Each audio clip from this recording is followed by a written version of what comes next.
I look back on some of the guys I worked with. So I'm thinking, number one, how they became the guy.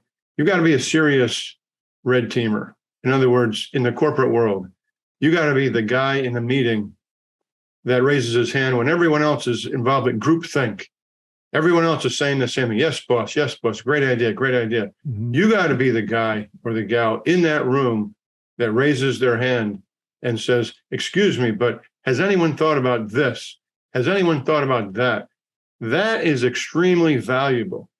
Those people don't grow on trees. Very, very difficult to find somebody in an organization that's a true red teamer. And it is a balancing act because you don't want to make people look bad. You don't want to piss anybody off.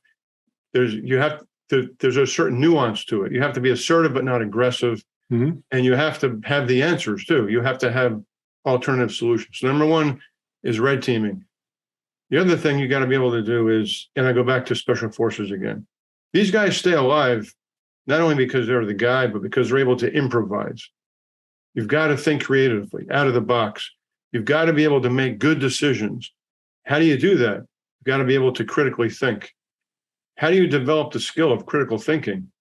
You got to round yourself out. You got to be reading all the right books. You got to be talking to people. I mean, you have to be able to make good decisions, because if you want to be the CEO or the COO, or you want to be the guy, you have to have a reputation as making good decisions.